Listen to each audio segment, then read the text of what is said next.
अंदर दम है ना, और अगर वाकई में अगर आपका ज़मीर जिंदा है तो एक बार अपनी माँ से जाकर पूछिएगा, अगर आपकी माँ अपने भाई को इस देश के खातिर कुर्बान करा देना तो जो पैसे मिल रहे हैं, जो राशि मिल रही है, वो राशि मैं दूंगा अपना। सुन लीजिए, अरे सुन लीजिए, चुप करके बंद करके सुनिए। वो राशि मोहित शर्मा अपना घर बेच कर देगा।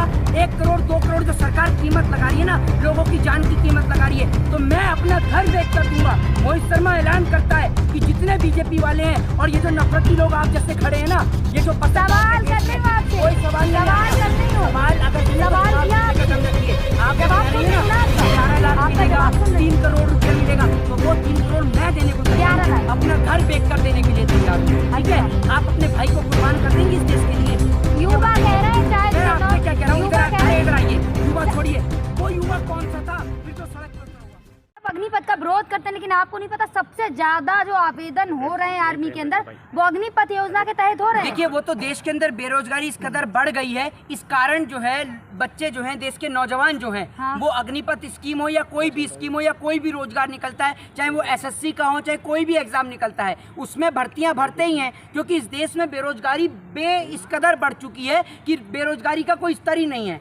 बेरोजगारी के कारण लोग परेशान हैं, लोगों के पास रोजगार नहीं है। लेकिन आज इस देश का दुर्भाग्य है कि इस देश के अंदर इंडियन आर्मी, जिसको कहा जाता है भारतीय सेना का वो जज्बा है कि भारतीय सेना के लोग कहा करते थे कि या तो मैं तिरंगा फहराकर वापस आऊंगा या फिर तिरंगे में लिपट कर वापस आऊंगा, लेकिन मैं वापस जरूर आऊंगा। ये वो इस देश की तिरंगे वाली इंडियन आर्मी थी जो अपने इस तिरंगे के सम्मान में अपना सर्वोच्च न्यौछावर कर देती थी, और ना जाने कितनी माओ ने इस देश के लिए अपने बेटों को कुर्बान कर दिया। लेकिन आज जिस तरीके से भारत देश की सरकार ने पेंशन के चंद रुपये बचाने के चक्कर में इंडियन आर्मी के उन वीर सपूतों को सिक्योरिटी गार्ड बना दिया है, या कह दीजिए चौकीदार बनाने की कोशिश करी है। प्रधानमंत्री मोदी जी ने आज से कुछ टाइम पहले एक बात कही थी, जिसको जगह जगह लोगो लगाया गया, व्हाट्सएप पे स्टेटस लगाया गया, ट्विटर पे मुहिम भी चलाई गई, जिसमें लिखा गया था मैं भी चौकीदार, और बीजेपी वाले लिख रहे थे हाँ मैं भी चौकीदार।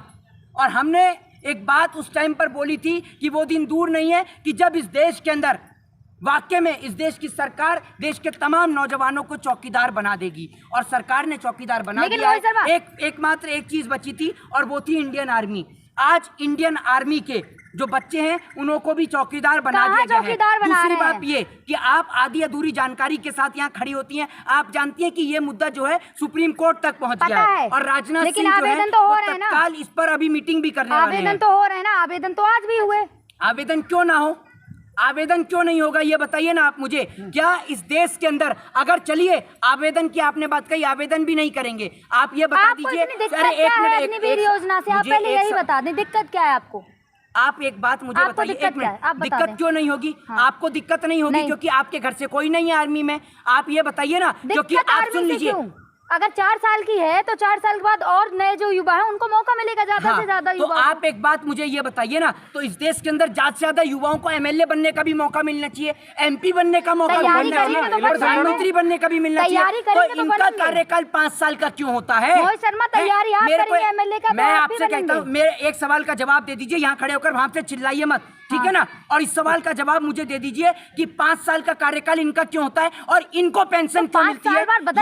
ये जनता के नौकर हैं, ये जनता के नौकर हैं, और इनको 5 साल क्यों मिलेगी पेंशन? ये बताइए ना। बदल भी तो जाते हैं ना, जनता तय करती है। इंडियन आर्मी को पेंशन क्यों नहीं मिलेगी, इस सवाल का मुझे जवाब 11 लाख रुपए तो रहे, रिटायरमेंट पे 11 लाख रुपए देंगे। आप सुन लीजिए, 25% मैं आपसे क्या कहता हूँ, सुन लीजिए, एक बात मेरी बात सुनिए। आप ये जो आप जैसे लोग जो इस देश की बर्बादी का कारण है, अरे सुनिए, आप सुन लीजिए, अगर आपके अंदर दम है ना, और अगर वाकई में अगर आपका ज़मीर जिंदा है तो एक बार अपनी माँ से जाकर पूछिएगा, अगर आपकी माँ अपने भाई को इस देश के खातिर कुर्बान करा देना तो जो पैसे मिल रहे हैं, जो राशि मिल रही है, वो राशि मैं दूंगा अपना। सुन लीजिए, अरे सुन लीजिए, चुप करके बंद करके सुनिए। वो राशि मोहित शर्मा अपना घर बेच कर देगा। 1 करोड़ 2 करोड़ जो सरकार कीमत लगा रही है ना, लोगों की जान की कीमत लगा रही है, तो मैं अपना घर बेच कर दूंगा। मोहित शर्मा ऐलान करता है कि जितने बीजेपी वाले हैं और ये जो नफरती लोग आप जैसे खड़े हैं ना, ये जो पत्रकार के भेष में, कोई सवाल नहीं आपका।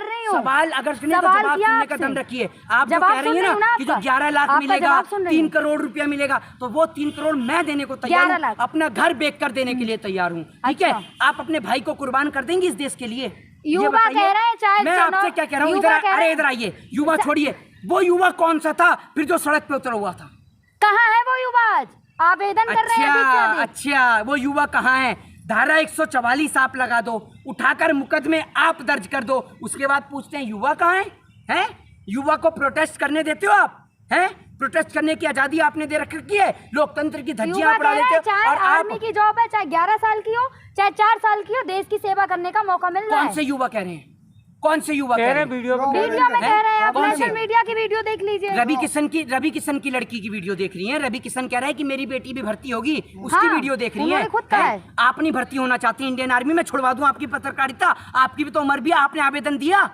दे हाइट दीजिए कम है आवेदन। ना, हैं? हाइट कम है। किसकी? आर्मी के लिए हाइट चाहिए होती है ना। दलाली के लिए आपकी हाइट पूरी लंबी चौड़ी आप तो है, सवाल पूछ लेकिन रही तो इंडियन आर्मी दलाली। के लिए आपकी हाइट कम है। मेरे घर से आर्मी में है, इसलिए मुझे तकलीफ है, ठीक है ना? आपका कोई भाई इस देश के लिए कुर्बान नहीं होगा, कोई बेटा आपके लिए आपके घर से कुर्बान मोहित नहीं शर्मा, होगा। तभी पत्रकारों आप से कीमत बदतमीजी लगा रही नहीं हैं। चलेगी। महिला सुन लीजिए। पत्रकारों से दलाली का क्या अरे मतलब होता आप है एक आपका? मिनट, आप वहाँ से कूद के आए, पहले आप यहाँ खड़े होकर मुद्दे को सुनिए, वहाँ से कूद के मत आइए। जैसे कहते हैं एक वो डायलॉग है, बेगानी शादी में अब्दुल्ला दीवाना, तो आप यहाँ चुपचाप खड़े होकर सुनिए। आपको पता है अच्छा। क्या मुद्दा है? ये देश के जवान की कीमत लगा रही है। क्या देश के जवान की जान की कोई कीमत है? तीनों और आप सेनाओं के अध्यक्ष हैं, सेना आपकी अध्यक्ष योजना कह रहे बहुत हैं, अच्छी योजना है अग्निपथ। उस सेना के जवान से जो अध्यक्ष हैं, आप उनसे जाकर ये नहीं पूछा आपने, जो आज जो नेता बन के बैठे हैं बीके सिंह, हाँ। आपने भूल गए उनसे? बीके सिंह से एक बार पूछ तो लेती कि आप 6 महीने के लिए कोर्ट पहुंच हक गए की थे। लड़ाई लड़ी थी, हैं? हक की नहीं, लड़ाई लड़ी तो थी आज उन्होंने। हक की लड़ाई नहीं है, आज हक की लड़ाई नहीं, आपका जमीर मर गया है।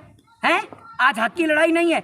शर्म आती है मुझे इस देश के अंदर कि आप लोग, इंडियन आर्मी नीलाम हो रहा है। इंडियन आर्मी के लोग, आप पहले आप अपना मुंह बंद रखिए, मुंह मत खोलिए, क्योंकि आप जब भी मुंह खोलते हैं तो जहर ही उगलते हैं। अच्छा। इस जहर को अपने अंदर ही समा कर रखिए। सवाल करना जहर उगलना इस होता देश है। के अंदर इंडियन आर्मी के जवानों को चौकीदार बनाया जा रहा है, और देश का दुर्भाग्य यह है कि आप फायदे गिना रहे हैं। किसान बिल आता है, सरकार फायदे गिना किसान को रही है गुलाम सारे। बनाया जाता है, तब आप फायदे गिनाते हैं। लेकिन जब किसान बिल वापस हो जाता है, तब आप वापस होने के फायदे गिनाते हैं। सरकार अब भी कह रही किसान बिल अच्छा है। आपकी इस कदर दलाली इस देश की सवाल बर्बादी का पूछ सवाल रही तो करना दलाली दलाली है क्या? सवाल पूछ रही तो दलाली। आपके